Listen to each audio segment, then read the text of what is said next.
بسم اللہ الرحمن الرحیم۔ السلام علیکم۔ حضرت عائشہ رضی اللہ تعالیٰ عنہا فرماتی ہیں کہ میں حضور صلی اللہ علیہ وسلم کے ساتھ سوئی ہوئی تھی۔ جب میری آنکھ کھلی تو میں نے حضور صلی اللہ علیہ وسلم کو نہ پایا۔ میں حیران ہو گئی اور میرا خیال تھا کہ حضور صلی اللہ علیہ وسلم میری باری میں شاید دوسری بیویوں کے پاس تشریف لے گئے۔ میں نے آپ صلی اللہ علیہ وسلم کو ان کے گھروں میں تلاش کیا لیکن نہ پایا۔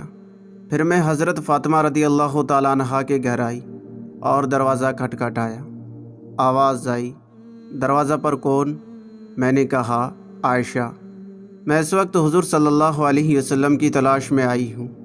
یہ سن کر حضرت علی رضی اللہ تعالیٰ عنہ اور حضرت حسن رضی اللہ تعالیٰ عنہ اور حضرت فاطمہ رضی اللہ تعالیٰ عنہا نکلی۔ میں نے کہا، حضور صلی اللہ علیہ وسلم کو ہم کہاں تلاش کریں؟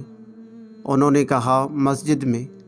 ہم نے مسجد میں تلاش کیا لیکن نہ پایا۔ حضرت علی رضی اللہ تعالیٰ عنہ نے فرمایا، حضور صلی اللہ علیہ وسلم بقیع کے قبرستان میں گئے ہوں گے۔ جب ہم قبرستان کے قریب آئے تو ایک قبر کے قریب سے روشنی دکھائی دی۔ یہ دیکھ کر حضرت علی رضی اللہ تعالیٰ عنہ نے فرمایا، یہ روشنی حضور صلی اللہ علیہ وسلم کی روشنی ہے۔ جب ہم قریب آئے تو دیکھا کہ حضور نبی کریم صلی اللہ علیہ وسلم سجدے میں رو رہے ہیں اور آپ صلی اللہ علیہ وسلم کو کسی کے آنے کی خبر نہیں ہوئی اور تضرع فرما رہی ہیں اور سجدے میں فرما رہی ہیں، اے رب، اگر تو ان کو عذاب دے تو یہ تیرے بندے ہیں اور اگر ان کو معاف کر دے تو حکمت والا زبردست ہے۔ جب حضرت فاطمہ رضی اللہ تعالیٰ عنہ نے یہ کیفیت دیکھی تو آپ صلی اللہ علیہ وسلم کے سر مبارک کے قریب جا کر چہرہ مبارک کو زمین سے اٹھایا اور عرض کیا، اے میرے ابا، کیا کوئی دشمن آنے والا ہے یا کوئی وحی نازل ہوئی ہے؟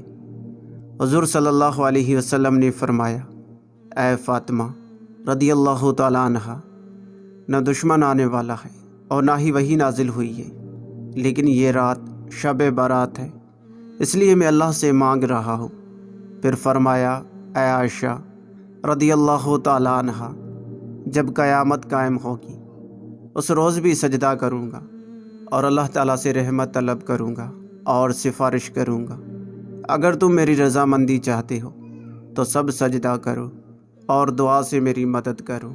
بس سب نے سجدہ کیا اور روئے صبح صادق تک۔ حضرت ابن عباس رضی اللہ تعالیٰ عنہ فرماتے ہیں، حضرت جبرائیل علیہ السلام نے بنی اسرائیل کے ایک شخص کا تذکرہ کیا جس نے 1000 مہینے تک دشمن سے لڑائی کی اور 1000 مہینے تک رات کو قیام کیا اور اللہ کے راستے میں بڑے بڑے مجاہدے کیے۔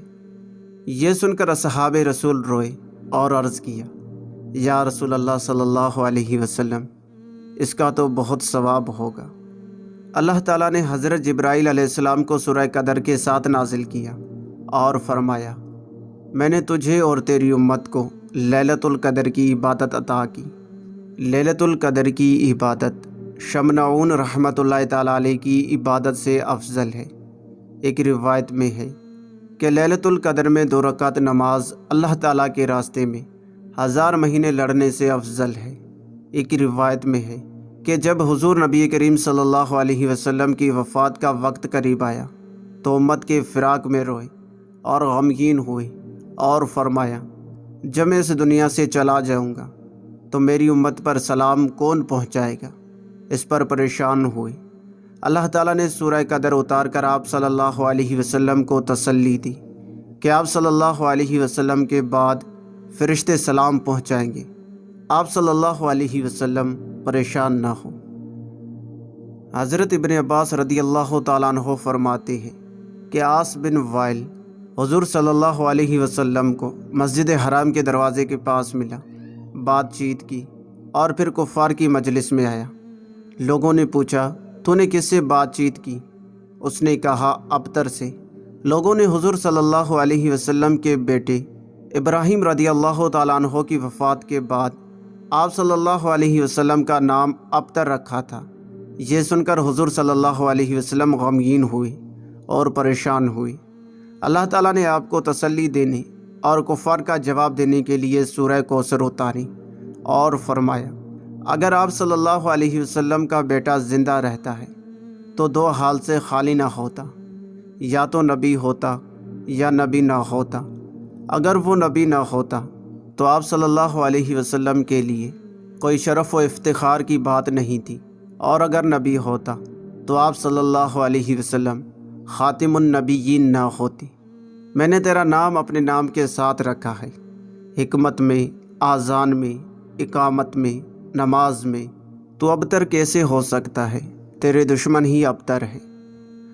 حضرت ابو ہریرہ رضی اللہ تعالیٰ عنہ فرماتے ہیں جب یہ آیت سو کیا ایسے خوف کی باتیں سن کر بھی تم لوگ اس کلام الہی سے تعجب کرتے ہو اور ہنستے ہو اور عذاب کے خوف سے روتے نہیں ہو، نازل ہوئی تو اصحاب صفا اس قدر روئے کہ ان کے آنسوؤں سے رخسار تر ہو گئے اور آنسو رخساروں پر بہنے لگے۔